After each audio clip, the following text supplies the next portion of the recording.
காதல் பிசாசுன்னு முதல்ல பிசாசுன்னு சொல்லி காதல் போய் எப்படி பிசாசுன்னு அது என்னென்னா பெண் என்னும் மாய பிசாசு பிடித்தாட்கொண்டால்னு சித்தர் பாட்டு ஒன்று இருக்குது.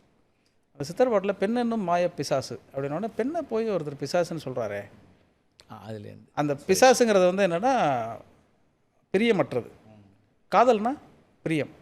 காதல் பிசாசு பிரியமும் பிரியமற்றதும் உங்கள்கிட்ட தான் இருக்குது அப்படிங்கிறது. ஏன்னா அதில் எல்லாமே அந்த சுச்சுவேஷனை பற்றி வித்யாசாகர்கிட்ட சொல்லும்பொழுதே என்ன சொன்னார்னா, ரெகுலராக ஒரு விஷயத்தெல்லாம் சொல்லி இப்படி இருக்கக்கூடாது அப்படின்னார். இதெல்லாம் எழுதாதீங்கன்னா என்னவா எழுதுறதுன்னு நமக்கு தெரியாதுல்ல. அப்போ என்ன பண்ணால் இப்படி யோசிச்சிட்டேன் நான்.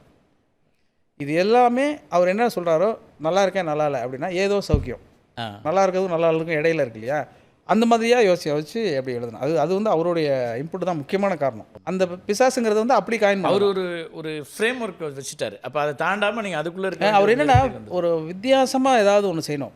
ஒரு பாடல்களில் வந்து என்னென்னா இப்போ சிலது வந்து ரெண்டு சொல்ல எழுதுப்பா அப்படின்னு சொன்னார் ஒரு தடவை. வெறும் 2 வார்த்தை போதும். ஒரு முரணா யோசி அப்படின்னாரு. கவிதை இரவு, இரவு கவிதை, எது நீ எது நான் தெரியவில்லை அப்படின்னு ஒன்று எழுதி கொடுத்தேன். கவிதை இரவுன்னு ஒரு பாட்டு நீங்கள் இதில் இருக்கும். அந்த மாதிரி என்ன பண்ணுவார், இந்த மாதிரி ஒரு ஏதாவது ஒன்று த்ரோ பண்ணி விட்டுருவார் அவர்.